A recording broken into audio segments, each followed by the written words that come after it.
Good evening, everyone. Is the state ready to proceed? Yes, Your Honor. Is the defendant ready to proceed? Yes, Your Honor. Sorry, it took me a little bit longer than anticipated, but there was a lot of information to consider. Let me just start by saying that as multiple people have observed, this is a particularly difficult case because there's really nothing that the court can do that's capable of fixing the harm that has been caused to the victims in this case. So that being said, I've got to start with the law. I'm bound by the law, and the law gives me a guideline for how to analyze an appropriate sentence in this case. So I want to start with the Camacho case. It's really the first thing I need to address is whether or not the court's going to depart from the minimum in this case, which is 222 months or approximately 18 and a half years in the Florida State Prison as a minimum. The Camacho case, as Mr. Fitzgibbons pointed out and argued, lays out really a three-factor test. Is there a valid legal basis for departure? Is there competent substantial evidence that the facts support an application? Or do the facts apply to the departure basis that is being asserted? To both of those questions, I answer those yes. There is a valid legal basis for departure, and there is competent substantial evidence that would support a departure. And really, I'd find that as to all of the departure bases argued, with the exception of the disparity argument.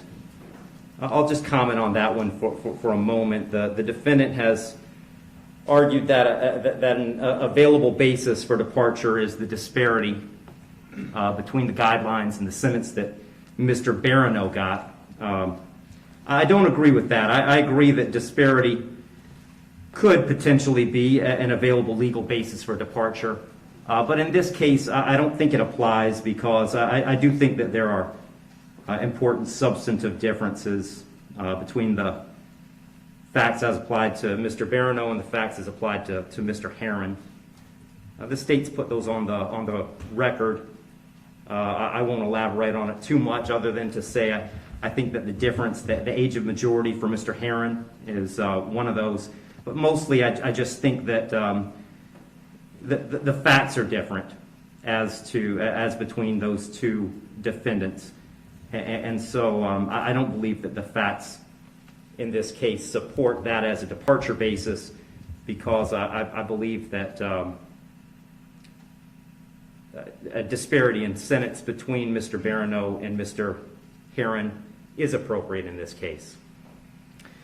That brings me to the third question of should essentially the third factor under the Camacho case is should the trial court depart? And the court in this case is going to decline to depart.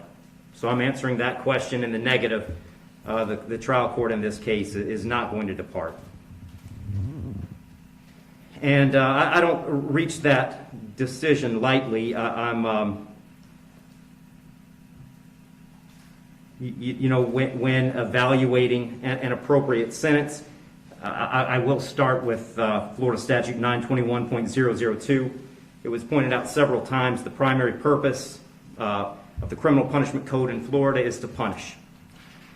And I've got to take into account the severity of the primary offense and the circumstances surrounding the primary offense. When I take into account circumstances and severity, a lot of what I'm taking into account really when I sentence is intent and harm. And in this case, there wasn't any evidence, and nor does the court believe that there was any specific intent to do harm, in this case to the victims. But there was intent to drive at an egregious speed, 102 miles an hour, regardless of the consequences and regardless of of who that ended up harming.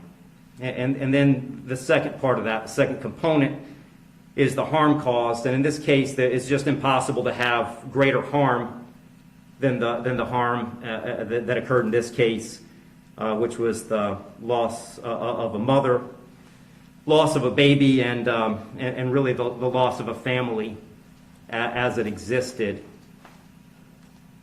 when this occurred. I did consider, I also want to make a record, I did consider sentencing Mr. Herron as a youthful offender, but for the same reasons that I'm discussing, I didn't think sentencing him as a youthful offender was appropriate. I agree that youthful offender was something that the court could have done. I did consider it. I carefully considered it. But the court just found that due to the serious nature of these offenses, the extreme nature of the conduct, and again, the level of harm, that a youthful offender sentence was not appropriate. So given that the court is not departing, the guidelines call for a sentence of essentially 18 and a half years at a minimum and 30 years as a maximum. And the court doesn't find that either the minimum or the maximum is appropriate in this case. I've said it several times, the serious nature of the offense, egregious nature of the conduct, and mostly the harm that's been caused prevent me from putting this as a bottom of the guidelines minimum case. But the departure bases argued by the defendant did provide some reason not to put it at the top of the maximum. And specifically, the court did take into account that the defendant's 18, certainly responsible for his actions, and he's being held accountable for his actions. But the age of 18, the court finds, is a mitigating factor and shouldn't put this at a maximum. Also, the complete lack of prior criminal history is something that the court considered as preventing this from being at the top. So having said all that, the court is going really toward the middle between the minimum under the guidelines and the maximum punishment permitted under Florida state law. So on count one, vehicular homicide, the court's going to adjudicate the defendant guilty, sentence him to 9 years in the Florida State Prison.